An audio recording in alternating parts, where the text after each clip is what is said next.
अहिले चुनावी माहौल चलिरहँदा रासपाले चाहिँ आफ्नो चुनावी बाचापत्र घोषणापत्रमा 3 दशक लामो एक्सचेन्ज रेट सिस्टम जुन हाम्रो भारतसँग छ त्यसलाई चाहिँ रिभ्यू गर्ने भनेर भनिरहेको छ। यसले भन्न खोजेको के हो थोरै बुझ्न कोसिस गरौँ है त। अहिलेको स्थितिमा देशको मुद्राको भाउ निर्धारण गर्ने दुईवटा तरिका छन्।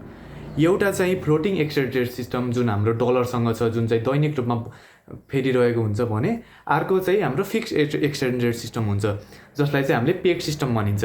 2-3 वर्ष पहिला इन्डियन करेन्सीको भाउ नेपालसँग 100 रुपियाँको 160 थियो भने अहिले पनि त्यही नै छ। त्यसलाई चाहिँ हामीले फिक्स एक्सचेन्ज रेट सिस्टम हुन्छ, जुन चाहिँ हामीले 1993 मा चाहिँ हामीले यो चाहिँ फिक्स गरेको थियौँ। भनेपछि हाम्रो चाहिँ अहिले नेपाली मुद्राको भाउ चाहिँ सिधै इन्डियासँग लिङ्क भएको कारणले आफै स्वत नै हुन्छ। नेपाली इकोनोमी भन्दा पनि इन्डियन इकोनोमी, इन्डियन अर्थव्यवस्थातिर बढी डिपेन्डेन्ट हुन्छ। नेपाल मात्र नभएर धेरै साना देशहरूले पनि आफ्नो करेन्सी मुद्रालाई चाहिँ अर्को ठुलो देशसँग गाँसिरहेका हुन्छन्। यस्तो गर्दा चाहिँ कुनै पनि सानो देशमा केही समस्या देखियो भने त्यो कुराले चाहिँ त्यो करेन्सी मुद्राको भाउमा चाहिँ सिधै अर्थव्यवस्थामा चाहिँ सिधै असर चाहिँ पर्दैन। अझ धेरै नेपालीहरूले कामको खोजीमा इन्डिया भारत नै गइरहेको हुँदा चाहिँ फिक्स एक्सचेन्ज रेटले चाहिँ यो कामलाई धेरै सहज बनाइरहेको हुन्छन्। नेपालको 60% भन्दा बढी व्यापार पनि इन्डियासँगै भारतसँगै हुने हुँदा व्यापार गर्न पनि धेरै सजिलो बनाइदिएको छ यो कुराले।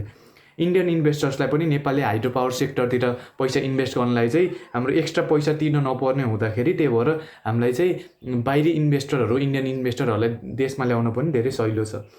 नेपालको रेमिट्यान्स पनि धेरै जसो इन्डियाबाटै पैसा आउने हुँदाखेरि नेपालमा कुनै पनि यो फ्लोटिङ एक्सचेन्ज रेट सिस्टमको चाहिँ एक्स्ट्रा प्रिमियम तिर्न पर्ने हुन्छ, जुन चाहिँ हाम्रो फिक्स एक्सचेन्ज रेट सिस्टममा पर्दैन। र इन्डियासँग गाँसिएको हुँदा इन्डियाको इकोनोमी अहिले स्ट्रङ नै भएको हुँदा पनि इन्फ्लेसन लेभल पनि यसले चाहिँ हामीलाई धेरै कन्ट्रोल गर्नलाई चाहिँ धेरै सहयोग गरेको छ। यो सिस्टमको सानो देशहरूलाई फाइदा भए तापनि यो सिस्टमको आफ्नै बेफाइदाहरू भने छन्। यही करेन्सी पेगिङले गर्दा नेपाल राष्ट्र ब्याङ्कले आफैले आत्मनिर्भर तरिकाले, इन्डिपेन्डेन्ट तरिकाले आफ्नो इन्ट्रेस्ट रेटहरू निर्धारण गर्न पनि पाउँदैन, न त नीतिहरू नै फेरबदल गर्न पाउँछ। नेपालले इन्डियाको जुन मोडल छ, जुन तरिका छ त्यहीमा फलो गरेर आफ्नो अर्थव्यवस्था निर्धारण गर्नुपर्ने हुन्छ। इन्डिया अनस्टेबल छ भने नेपाल पनि अनस्टेबल हुन्छ, र इन्डिया स्टेबल छ भने त्यति बेला नेपालको सिस्टम पनि स्टेबल हुन्छ। र यो सिस्टम आफैमा पनि एउटा रिजिड सिस्टम हो। र इन्टरनेसनल मोनिटरी फन्ड IMFले पनि नेपालको यो जुन पेक्स भ्यालु छ त्यो चाहिँ बढी ओभर प्राइस छ। त्यसैले गर्दा नेपालको